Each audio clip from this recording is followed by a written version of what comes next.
नमस्कार साथियों, analyser app में आप सभी का स्वागत है। पॉलिटी के एमसीक्यू सीरीज में ये हमारा 31वां वीडियो लेक्चर और इसमें भी हमने संसद से संबंधित प्रश्नों को शामिल किया है। संसद से संबंधित ये चौथा वीडियो लेक्चर।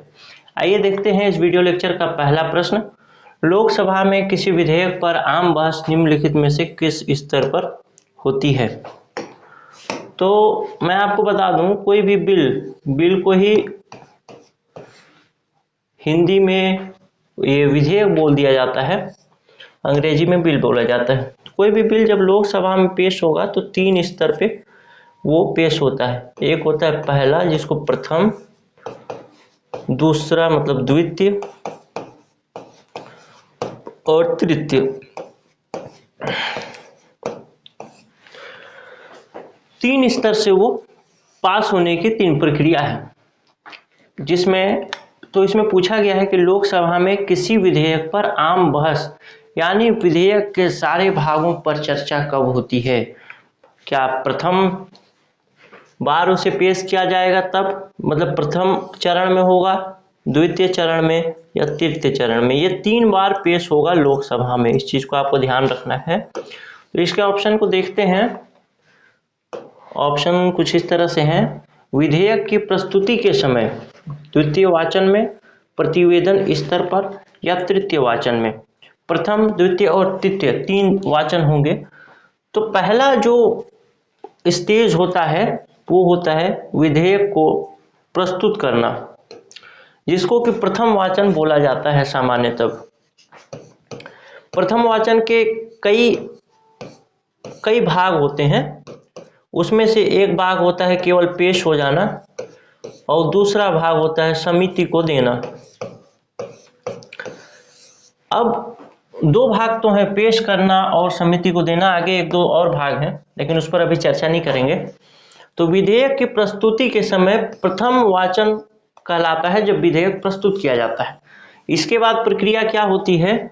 जब प्रथम वाचन या विधेयक प्रस्तुत हो जाएगा, उसके बाद उस विधेयक को समिति को दे दिया जाएगा। क्योंकि लोकसभा के पास बहुत सारे काम होते हैं, तो सारा काम अगर सभी सदस्य मिलकर करें तो ये थोड़ा लेंदी प्रक्रिया हो जाती है। ऐसी स्थिति में क्या कर दिया जाता है कि छोटी छोटी समितियां बना दी जाती हैं और उन समिति को वो विधेयक दे दिया जाता है कि आप इसके कमी बेसी, जो लूप होल है, उसको आप देखिए कि इसमें क्या और इम्प्रूव किया जा सकता है, इससे कौन सा वर्ग प्रभावित हो रहा है और उनको कम से कम कुप्रभावित हो, इसकी क्या व्यवस्था है।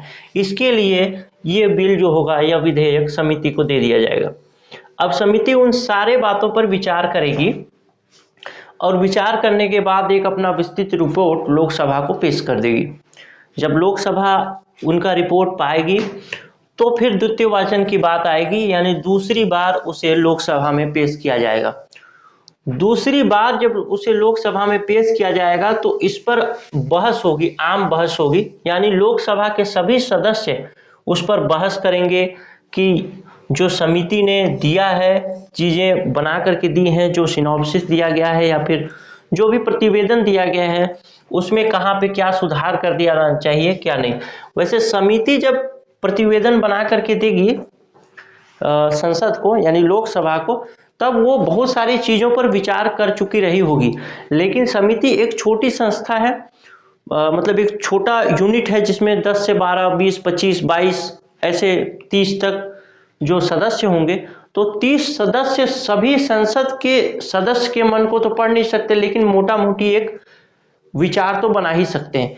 तो उसके बाद सारे सदस्यों के मन को जानने के लिए द्वितीय वाचन का प्रावधान है, जिसमें दूसरी बार जब वो लोकसभा में आता है समिति के पास से, तब लोकसभा के सभी सदस्य उस पर बात करते हैं कि क्या इसमें सुधार किया जाना चाहिए, क्या नहीं सुधार किया जाना चाहिए, सारी चीजें।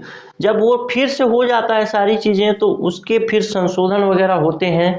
उसके बाद तृतीय वाचन का नंबर आता है, यानी तीसरी बार वो विधेयक पढ़ा जाएगा। वाचन का मतलब पढ़ना होता है। तो मंत्री जब तीसरी बार पेश करेंगे तब केवल और केवल मतदान की प्रक्रिया होगी और इस तरह से विधेयक पास हो जाएगा। मैंने आपको बताया कि 3 वाचन होते हैं। प्रथम वाचन में विधेयक को केवल पेश किया जाता है और समितियों को दे दिया जाता है। द्वितीय वाचन में समिति अपना रिपोर्ट देती है, उसके बाद लोकसभा के सभी सदस्य उस पर विचार विमर्श करते हैं कि समिति ने जो प्रतिवेदन दिया है या जो भी सुझाव दिए हैं उस पर सहमति असहमति की। जब सारी चीजें हो जाती हैं उसके बाद सारा बिल एक बार फिर से तैयार होता है और आता है तृतीय वाचन का। इसमें केवल और केवल एक ही काम होता है कि उस बिल को अब स्वीकार करना है कि अस्वीकार करना है। यदि उस बिल को स्वीकार कर लिया जाता है तब वो बिल लोकसभा से पास होकर के राज्यसभा में चली जाती है। राज्यसभा में भी यही सारी प्रक्रियाएं अपनाई जाती है।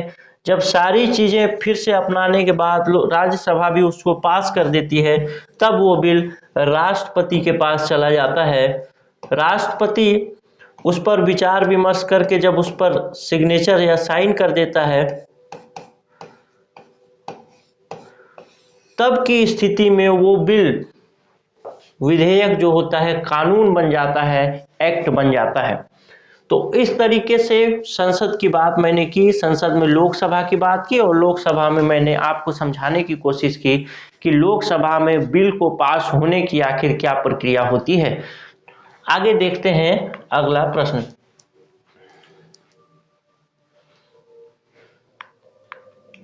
निम्नलिखित में से कौन सा राज्यसभा के एकांतिक शक्ति के अंतर्गत आता है? एकांतिक शक्ति का मतलब ये है कि ऐसा कौन सा इसमें से, इस ऑप्शन में से ऐसी कौन सी बात है जिस पर राज्यसभा के पास और केवल राज्यसभा के पास अधिकार हैं। तो आइए बात करते हैं एकांतिक शक्ति के बारे में। पहले ऑप्शन को देखते हैं, अखिल भारतीय सेवाओं का सृजन, अनुच्छेद 312।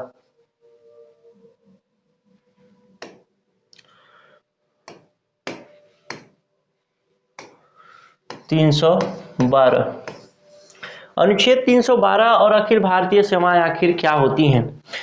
आप में से बहुत सारे लोग हो सकता है कि यूपीएससी के लिए प्रिपरेशन कर रहे होंगे।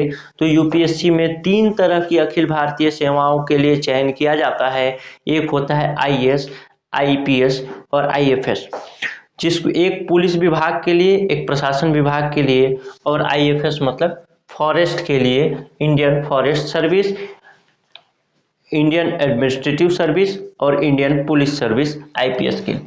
तो ये 3 तरह के जो अखिल भारतीय सेवाएं हैं, यानी इसमें जो भी व्यक्ति इस पद पे आएगा, आईएएस, आईपीएस और आईएफएस, वो भारतीय स्तर पर किसी भी राज्य पे सेवा दे सकता है या उसको सरकार किसी भी राज्य में सेवा देने के लिए कह सकती है। इसका जो प्रावधान है, इसको बढ़ाने या सृजन करने का जो काम है वो है राज्यसभा का। इस पर केवल और केवल राज्यसभा का अधिकार क्षेत्र है ये, इसमें लोकसभा का अधिकार नहीं है। दूसरे विकल्प पर मैं बात करूं, आकस्मिक रिक्ति में भारत के उपराष्ट्रपति का चुनाव, तो आपको पता होगा कि उपराष्ट्रपति का चुनाव लोकसभा और राज्यसभा दोनों के सदस्य मिलकर के करते हैं, और दोनों के सदस्य मिलकर के करते हैं, इसमें मनोनीत सदस्य भी शामिल हैं। आपको जरूर याद होगा कि जब हमने राष्ट्रपति का चैप्टर पढ़ा था तो उसमें हमने देखा था कि जो मनोनीत सदस्य होते हैं वो राष्ट्रपति के चुनाव में मतदान नहीं कर सकते, लेकिन उपराष्ट्रपति के मतदान में ऐसा हो सकता है। किसी राज्य विधान परिषद की समाप्ति, तो ये भी लोकसभा और राज्यसभा दोनों का अधिकार है अपने सभापति को अपदस्थ करना। इसके लिए केवल राज्यसभा इसको नहीं कर सकती, उसके लिए उसको लोकसभा की सहमति की आवश्यकता होगी ही होगी। तो इस तरीके से अगर बात करें विकल्प ए पे, अर्थात नई अखिल भारतीय सेवाओं का सृजन करना, जैसे आईएएस, आईपीएस या आईएफएस के अलावा कोई नई सेवा अगर वो सृजित करना चाहती है तो उसका अधिकार केवल और केवल राज्यसभा का होगा। आज थोड़ा विस्तार में देखते जा रहे हैं। बहुत लोगों की शिकायत थी कि बहुत शॉर्टकट और बहुत तीव्र गति से चल रहा है वीडियो, तो थोड़ा आराम से चलते हैं। आइए देखते हैं तीसरा प्रश्न। निम्नलिखित कथनों पर विचार कीजिए। पहली लोकसभा में विपक्ष में सबसे बड़ा राजनीतिक दल स्वतंत्र पार्टी था। लोकसभा में नेता प्रतिपक्ष को सर्वप्रथम 1969 में मान्यता दी गई। और तीसरा है, लोकसभा में यदि किसी दल के न्यूनतम 75 सदस्य न हो तो उसके नेता को नेता प्रतिपक्ष के रूप में मान्यता नहीं मिल सकती।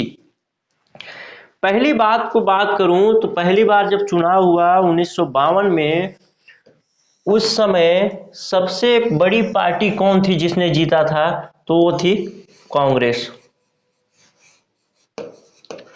लेकिन दूसरे नंबर पे जो पार्टी थी वो थी CPI, communist party of India. इसने मात्र 14 सीटें इसने हासिल की थी और ये दूसरे नंबर की सबसे बड़ी पार्टी थी। 368 के आसपास या कुछ उससे ज्यादा, आगे अभी डिस्क्रिप्शन में देख लेंगे, कांग्रेस ने पाया था। और दूसरी बात अगर देखें, जब मान लीजिए, अभी रुकिए पहले डिस्क्रिप्शन ही देख लेते हैं तो समझ में आ जाएगा।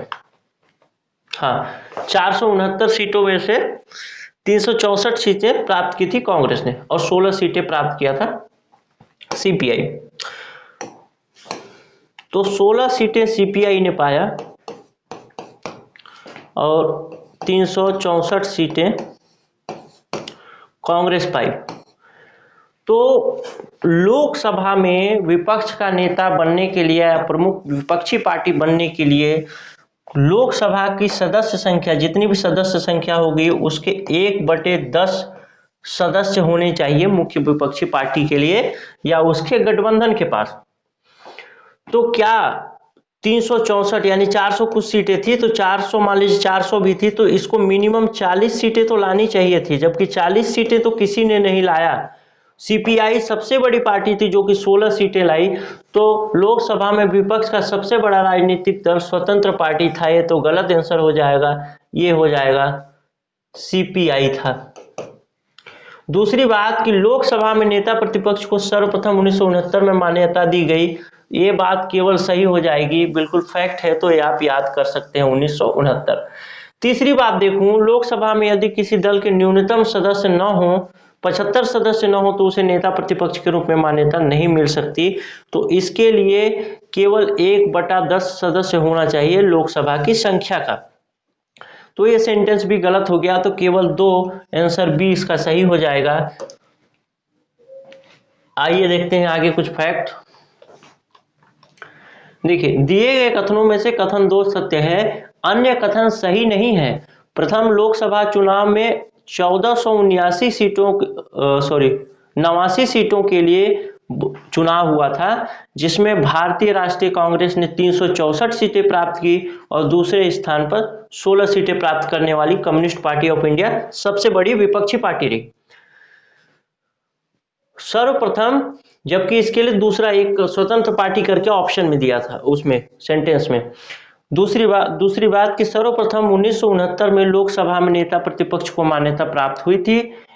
इस रूप में एनआईसी के राम सुभग सिंह को चुना गया था। मतलब पहली बार कोई नेता प्रतिपक्ष बना था तो वो राम सुभग सिंह थे, और उस समय कौन सी पार्टी के नेता प्रतिपक्ष थे? एनआईसी, इंडियन नेशनल कांग्रेस के 1969 में।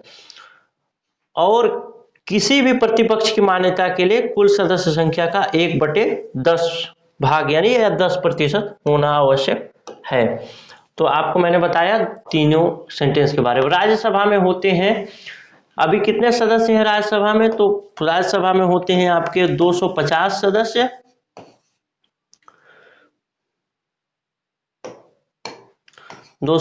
सदस्य। और आपको मालूम होगा कि 250 सदस्य में से 12 सदस्यों का मनोनयन राष्ट्रपति करते हैं, यानी 238 सदस्य ही चुने जाते हैं। क्या मतलब? राज्य विधानसभा उनको चुन करके भेजती है राज्यसभा में, और 12 सदस्यों का मनोनयन सीधे राष्ट्रपति करते हैं। और आपको ये भी मालूम होगा कि ये 12 सदस्य राष्ट्रपति के निर्वाचन में मतदान नहीं कर सकते, लेकिन उपराष्ट्रपति के निर्वाचन में यही 12 सदस्य भी मतदान कर सकते हैं, यानी सभी सदस्य उपराष्ट्रपति के निर्वाचन में मतदान कर सकते हैं। तो आइए देखते हैं, इसका आंसर हो जाएगा आपका सी, 250 सदस्य, जिसमें 12 सदस्य भारत के राष्ट्रपति द्वारा मनोनीत किए जाते हैं। यानी 238 सदस्यों को ही राज्य विधानसभा चुन करके भेजती है। आइए देखते हैं अगला प्रश्न। राज्यसभा में राज्यों को प्रतिनिधित्व निम्नलिखित में से किस आधार पर दिया जाता है? तो ये दिया जाता है उसकी जनसंख्या के अनुपात के आधार पे। और आपको याद होना चाहिए या जानकारी होनी चाहिए कि जब भी कोई नया राज्य बनता है तो उसको उसकी जनसंख्या के अनुसार राज्यसभा सीटें दे दी जाती हैं। तब हमको भारतीय संविधान की अनुसूची 4 को भी संशोधित करना पड़ता है, क्योंकि उसमें राज्यसभा के सीटों का आवंटन के बारे में वर्णन किया गया है। आइए देखते हैं अगला प्रश्न। निम्नलिखित कथनों पर विचार कीजिए। संघ राज्य क्षेत्रों का राज्यसभा में प्रतिनिधित्व तो नहीं होता, पहला सेंटेंस है। तो पहला सेंटेंस तो गलत है, क्योंकि संघ राज्य क्षेत्रों का भी राज्यसभा में प्रतिनिधित्व होता है। आपको याद होगा कि दिल्ली से 3 प्रतिनिधि जो कि संघ राज्य क्षेत्र है राज्यसभा में जाते हैं। उसी पुडुचेरी से भी एक प्रतिनिधि है मेरे ख्याल से, और 1-2 जगहों से और है, डिस्क्रिप्शन में पढ़ेंगे। दूसरी बात, तो पहला सेंटेंस आपका गलत हो गया। दूसरे सेंटेंस देखिए। निर्वाचन झगड़ों का निर्णय करना मुख्य निर्वाचन आयुक्त के अधिकार क्षेत्र में है। तो निर्वाचन झगड़ों का निर्णय करना मुख्य निर्वाचन आयुक्त के अधिकार क्षेत्र में है या नहीं? तो ये इसके अधिकार क्षेत्र में नहीं है, बल्कि न्यायपालिका के अधिकार क्षेत्र में है।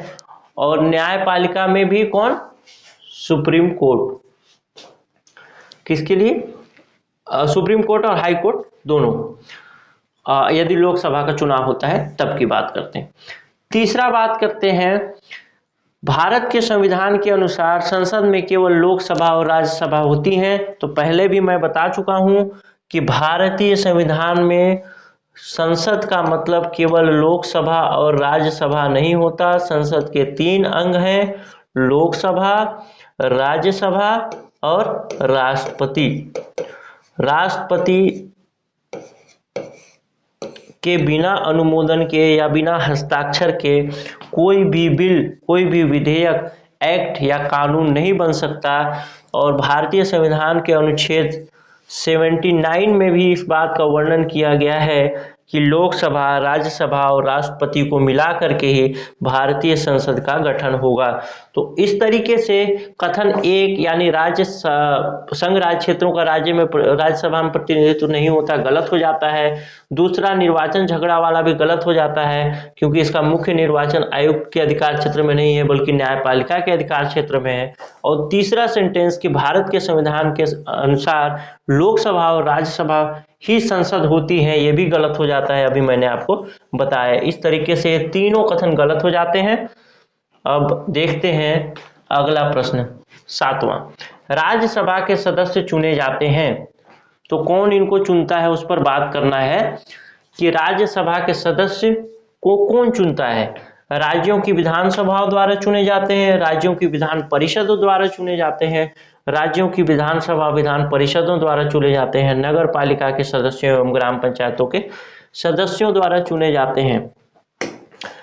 हम बात करें यदि संसद की, तो इसमें अगर सदन की बात करें तो 2 सदन होते हैं, एक लोकसभा होता है और राज्यसभा होता है। वैसे ही अगर हम राज्य विधानमंडल की बात करें तो इसमें भी 2 सदन होते हैं, एक विधानसभा होता है और एक होता है विधान परिषद।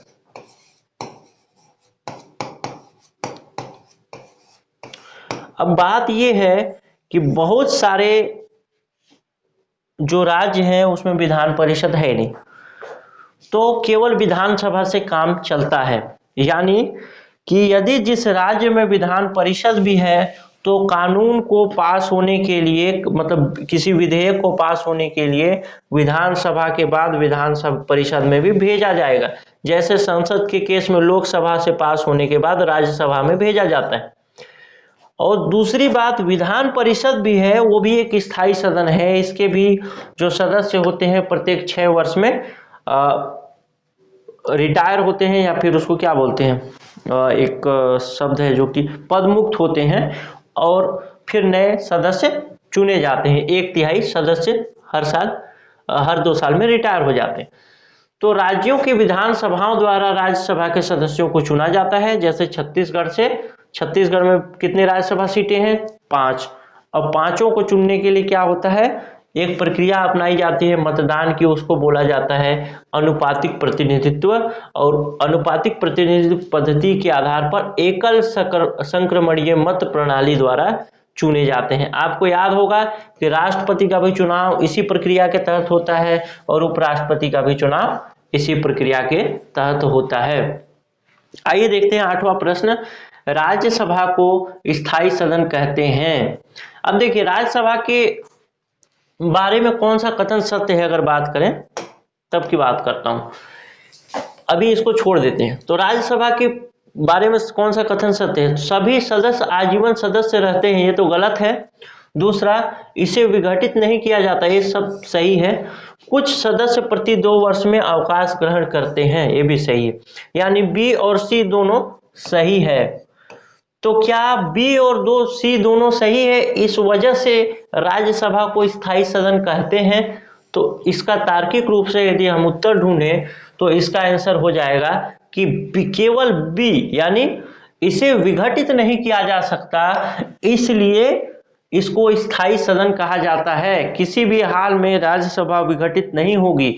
जैसे लोकसभा के बारे में देखें कि प्रत्येक 5 वर्ष में चुनाव होता है, वैसे ही अगर राज्यसभा के बारे में देखें तो प्रत्येक 6 वर्ष में चुनाव तो होता है राज्यसभा सदस्यों के लिए, लेकिन राज्यसभा निरंतर चलती रहती है। यानी जब से राज्यसभा बनी है तब से लेकर आज तक कभी भी राज्यसभा ब्रेक नहीं हुई है। जबकि लोकसभा प्रत्येक 5 वर्ष में, यदि आपातकालीन स्थिति पैदा न हो तो प्रत्येक वर्ष 5 वर्ष के चुनाव के बाद नई लोकसभा बन जाती है। जबकि राज्यसभा के केस में ऐसा नहीं होता, राज्यसभा हमेशा चलती रहती है, ये विघटित नहीं की जा सकती।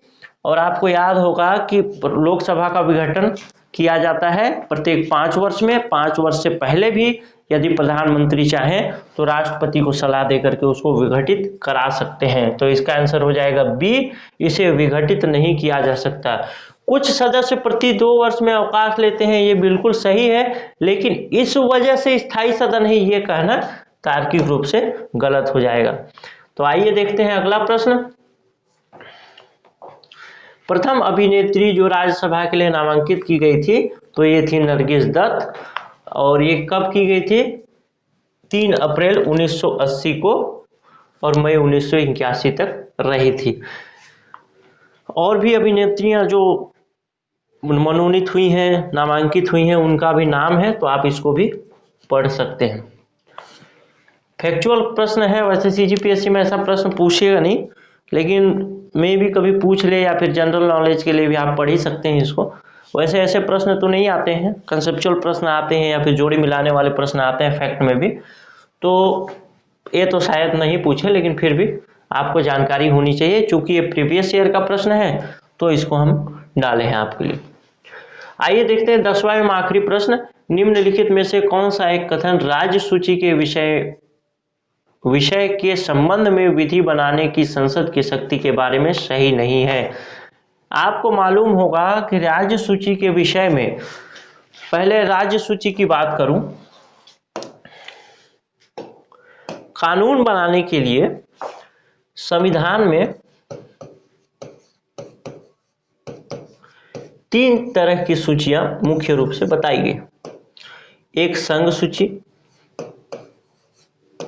एक राज्य सूची और एक समवर्ती सूची।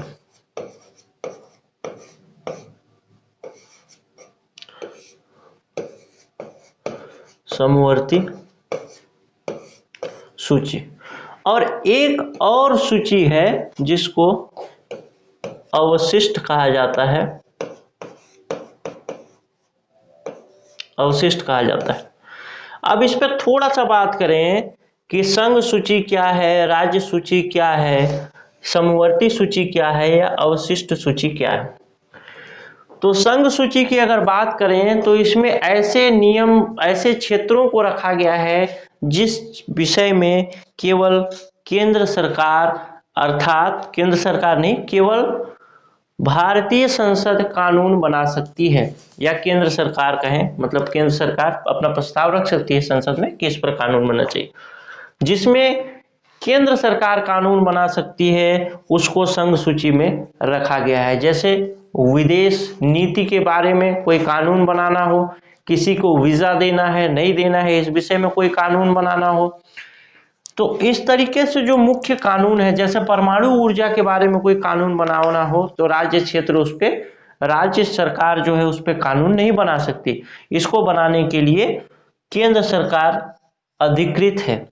वैसे ही राज्य सूची की बात करें कि राज्य सूची के विषय में, राज्य सूची के विषय में अगर बात करें तो राज्य सरकार, ऐसा कोई विषय जिस पर राज्य सरकार कानून बना ले, वैसे विषयों को राज्य सूची में रखा गया है। अब समवर्ती सूची की बात करें तो ऐसा विषय है जिस पर राज्य सरकार भी कानून बना सकती है और केंद्र सरकार भी कानून बना सकती है, उसको समवर्ती सूची में रखा गया है। जैसे शिक्षा, जैसे कृषि, तो इस पर दोनों को कानून बनाने का अधिकार है। कृषि में भी कुछ क्षेत्र हैं जिस पे केंद्र सरकार का अधिकार है, नहीं तो मौलिक रूप से कृषि जो है वो राज्य का विषय है।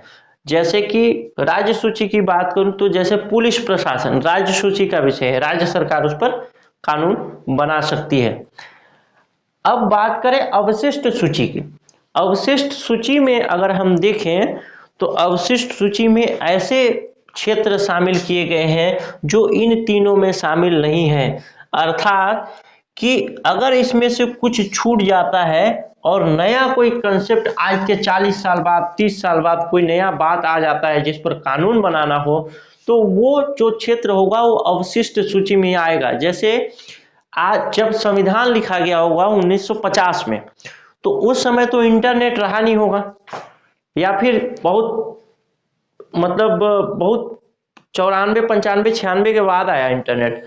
लेकिन अगर इंटरनेट नहीं था तो हम इंटरनेट से संबंधित कानून बनाने का अधिकार हम किसको देते, जबकि वो चीज है ही नहीं, तो उस पर कानून कैसे बनाया जा सकता है। तो न तो संघ सूची में था, न तो राज्य सूची में, न ही समवर्ती सूची में, क्योंकि उस चीज को लोग जानते ही नहीं थे कि इंटरनेट नाम की भी कोई चीज होती है। लेकिन अगर वैसा कोई कानून बनाना पड़े आज, तो फिर संविधान को पूरा संशोधित करना पड़ेगा और संघ सूची में या राज्य सूची में या समवर्ती सूची में उस क्षेत्र को डालना पड़ेगा कि इंटरनेट से संबंधित विषय पर कानून बनाने के लिए कौन जिम्मेदार है। तो या तो संघ सूची में डालेंगे या राज्य सूची में या समवर्ती सूची में। समवर्ती सूची में डालेंगे तो केंद्र भी बना सकेगी और राज्य भी बना सकेगी। लेकिन कहीं पे कोलैप्स होता है, कोलैप्स होने का मतलब ओवरलैप, कि राज्य सरकार और केंद्र सरकार के बनाए गए कानून यदि कहीं पे ओवरलैप होते हैं, एक दूसरे को सीमा को लांघते हैं, पार करते हैं, तो केंद्र सरकार द्वारा या भारतीय संसद द्वारा बनाया गया कानून प्रभावी होगा। तो मैं बात कर रहा था इंटरनेट की, तो उस समय अगर इंटरनेट नहीं था और संविधान लिख दिया गया, तो आज इंटरनेट आया, तो इस विषय पर कानून बनाने की शक्ति किसके पास होगी? न तो संघ में लिखा, संघ सूची में लिखा गया है, न तो राज्य सूची में, न तो समवर्ती सूची में। तो ऐसा कोई नया विषय जो आएगा वो होगा समवर्ती सूची में। अर्थात इन सारे विषयों से जो विषय छूट जाएंगे वो विषय होंगे समवर्ती सूची में, सॉरी अवशिष्ट सूची में। इन सारे विषयों से जो विषय छूट जाएंगे वो होंगे अवशिष्ट सूची में। और अवशिष्ट सूची में कानून बनाने का अधिकार किसको होगा? वो होगा केंद्र सरकार को या भारतीय संसद को। अब देखते हैं, अब एक चीज और बताना तो मैं भूल ही गया, एक मिनट रुकिए, ये चीज था।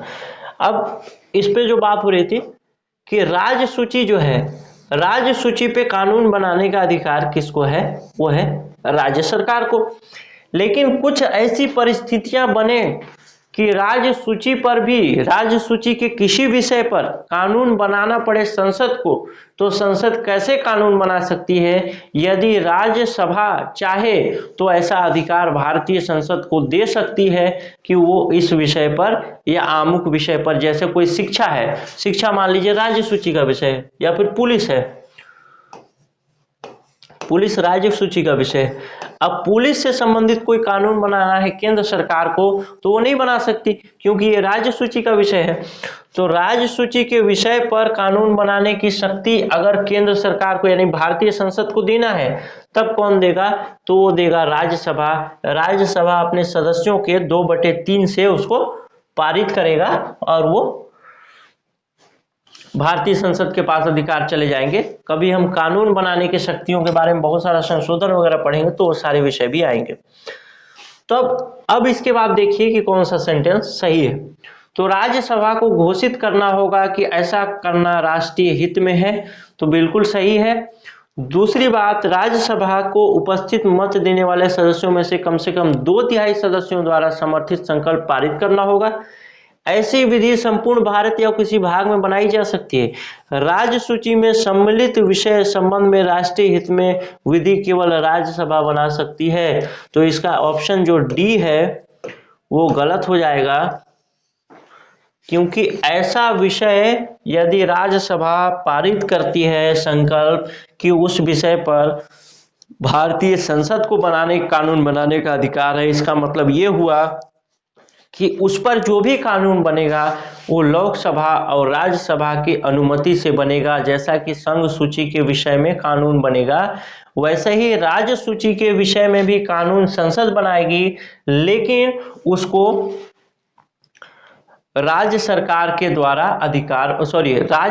द्वारा अधिकार प्राप्त होंगे। तब ऐसी स्थिति में राज्य सूची के विषय में भी कानून संसद बना सकती है। लेकिन इसमें यह कहना कि इस पर केवल राज्यसभा कानून बना सकती है तो ये गलत होगा। फिर संसद का मतलब यही होगा कि राज्यसभा अगर कानून बनाएगी संसद तो लोकसभा, राज्यसभा और राष्ट्रपति तीनों, यानी वो या तो लोकसभा से पास होकर राज्यसभा में जाएगा या फिर राज्यसभा में पास होकर लोकसभा में आएगा और उसके बाद फिर राष्ट्रपति के पास अनुमोदन के लिए जाएगा।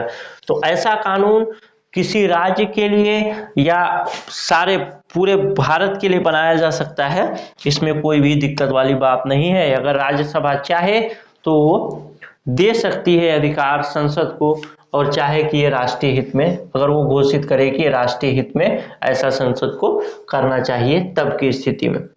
आइए देखते हैं आगे, इसका डिस्क्रिप्शन है, इसको पढ़ सकते हैं आप। और आगे देखते हैं, अगर आप CGPSC के लिए प्रिपरेशन कर रहे हैं या छत्तीसगढ़ स्टेट में होने वाले किसी अन्य एग्जाम के लिए तो आप हमारा ऐप डाउनलोड कर सकते हैं। वीडियो क्लासेस अभी हमारा बन रहा है, बहुत जल्दी आ जाएगा। करंट अफेयर क्विज डेली आ रहा है, उसको दीजिए। टेस्ट सीरीज अगर लेंगे तो उसका डिस्क्रिप्शन को जरूर पढ़ें, डिस्क्रिप्शन पर हमने खासा मेहनत किया है, तो आपको पढ़ के बना करके कॉन्फिडेंस आएगा। तो यही एक अच्छा कोशिश है हमारी, प्रयास है हमारा।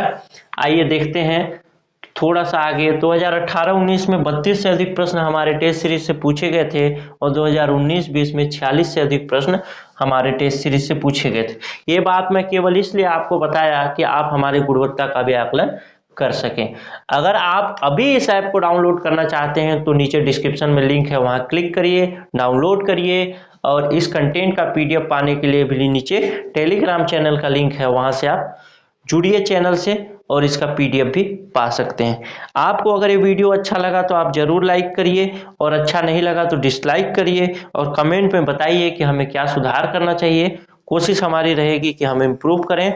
मिलते हैं अगले वीडियो में। बहुत बहुत धन्यवाद, बहुत बहुत आभार।